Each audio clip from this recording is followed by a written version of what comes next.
Unfortunately, at 13, I viewed life in a very dark manner. I couldn't carry the pain and anguish that I felt anymore. Imagine waving your 4-year-old child goodbye as they leave for a recreation program in a park near your house, without knowing that that would be the last time you'll ever see them again. That was the situation for Doreen Robbie, the mother of Derrick Joseph Robie. On August 2nd, 1993, Derrick left the house to attend a recreation program and vanished. What happened to Derrick? Did he simply get lost? Or did something more terrifying happen to him? Welcome back to Crime Mystic, where we cover solved, unsolved, and mysterious cases from across the globe. Today, we are looking at the twisted case of Eric Smith that left the residents of Savona perplexed. But first, if you haven't subscribed to our channel, please hit the subscribe button and like this video. So, without further ado, let's dive right into this mystery. Savona is a quiet village in Steuben County, New York, USA. Around 827 people live there, according to the 2010 census.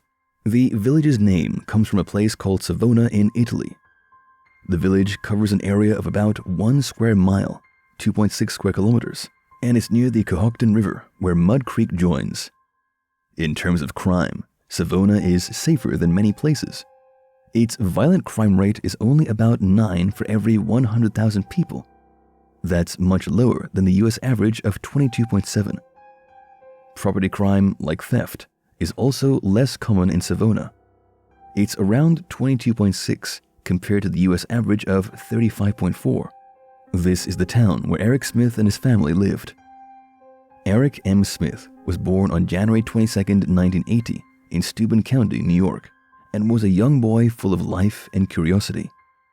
He was the beloved son of his parents, and they cherished every moment with him. What made Eric unique was his deep love for nature and adventure.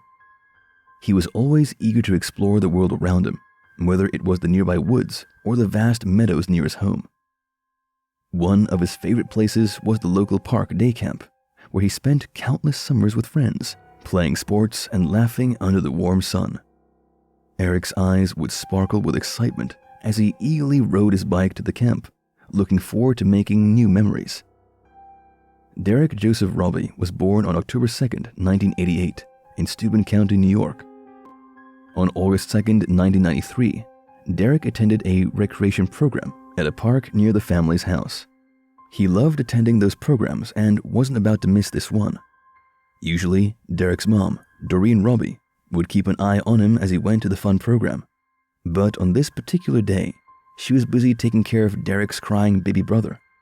So, Derrick walked to the park by himself, without his mom watching over him. No one knew that the end of the happy times was just around the corner. Shortly after Derrick Robbie left home, dark storms rolled in, and rain started to fall.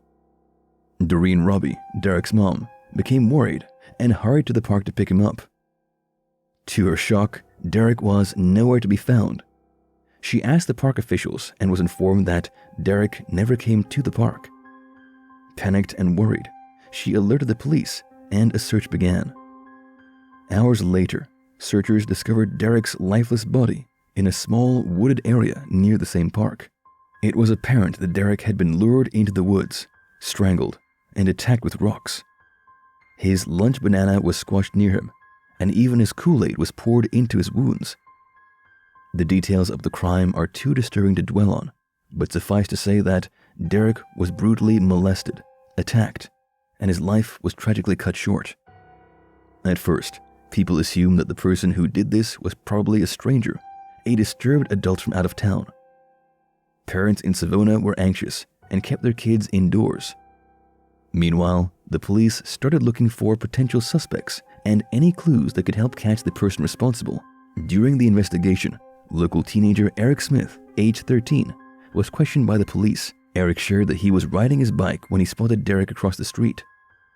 This happened close to the area where Derrick's body was later found, and it was around the time of the tragic event. Interestingly, Eric accurately described the color and details of Derrick's t-shirt and lunch bag. One investigator began to consider that Eric might have witnessed something connected to the crime. To verify Eric's account, the investigators arranged to meet him at the spot where he claimed to have seen Derrick Robbie. They recorded him as he rode his bike and reenacted the situation.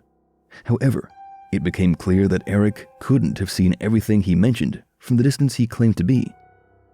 This led both investigators and Eric's family to suspect that he might be withholding more information than he was revealing. Upon further interrogation, Eric broke down.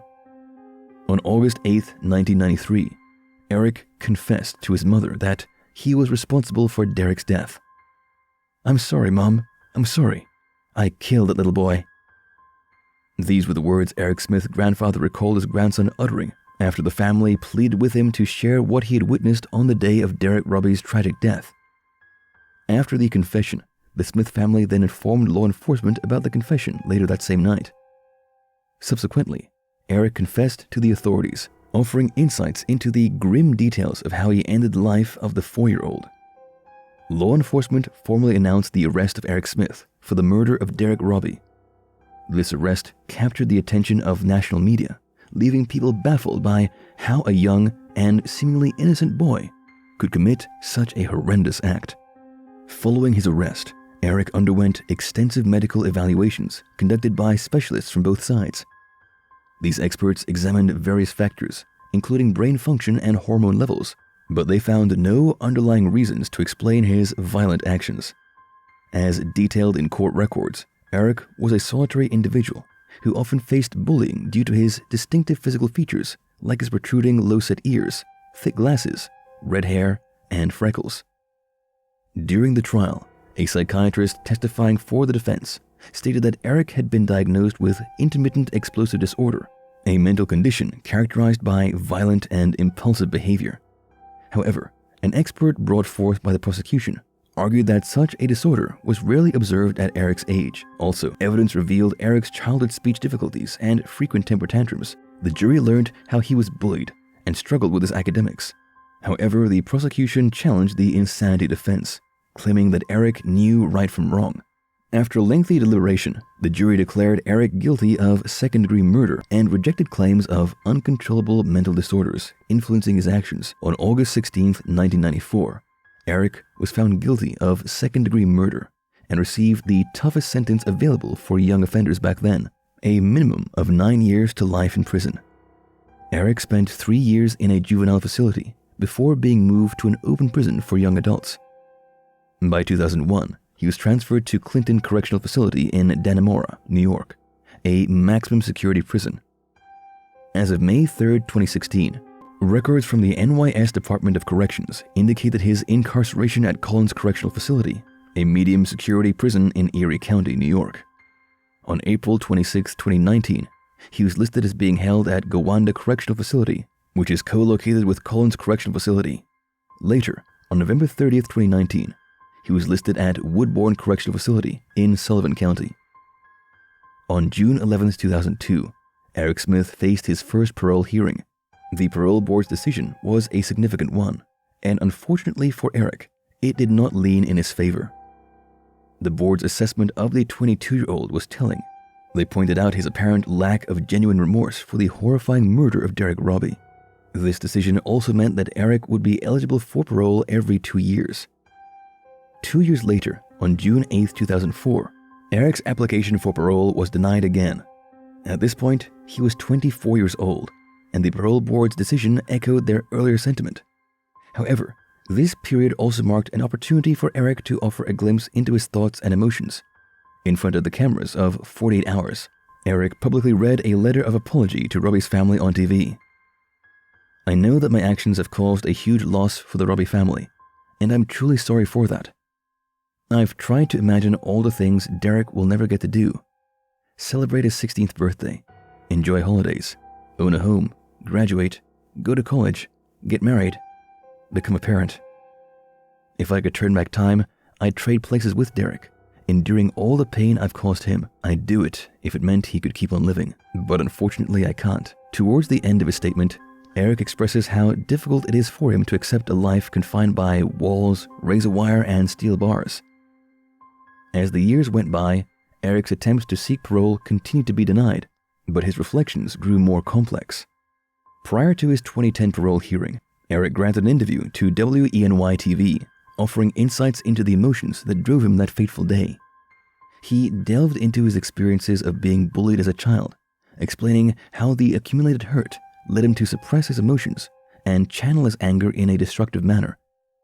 He acknowledged that his choice to target Derrick Robbie was an act of misdirected violence, a tragic reflection of his own pain. He explained that his anger wasn't directed at Derrick, an innocent young boy, but rather at those who had tormented and bullied him. This newfound perspective unveiled a layer of Eric's inner struggles and the distorted lens through which he viewed the world. His interview carried a tone of remorse and sorrow, revealing his deep wish to change the past. On October 5, 2021, Eric Smith had his 11th parole board hearing. During the hearing, Smith talked about his plans for the future. He wanted to go to college and work in jobs like electrical installation or carpentry. He also mentioned that he was engaged to be married. His fiancée was studying to become a lawyer, and they fell in love over time.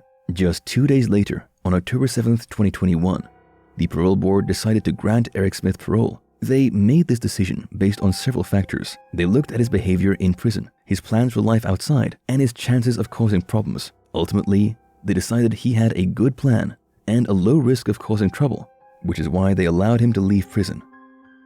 In October 2021, after serving 27 years in prison, Eric was made official. His release was initially set for November 17, 2021, but it got postponed due to the lack of an approved residence. Eventually, he was released from prison on February 1, 2022. Following the parole board's decision to free Eric Smith, a march and candlelight vigil took place in Savona to honor Derrick Robbie's memory. The community came together to peacefully protest against Eric Smith's release, ensuring that Derrick and the tragic nature of his murder remained in their hearts. Concerns arose that Eric might return to Savona to live with his mother. A statue of Derrick Robbie, crafted by Doreen Robbie's uncle and funded by people from across the nation, now stands atop a hill overlooking a ball field established in his honor.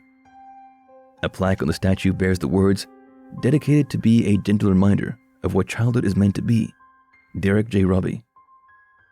The story of Eric Smith and Derrick Robbie is a haunting reminder of the tragedy that lurks in the most unlikely places. It also reveals the effect of such tragedies on a community and its loved ones. We're desperate to know what you think. Do you agree with the parole board that Eric should be free on the streets? Are the years he served in prison enough punishment? Let us know what you think in the comment section.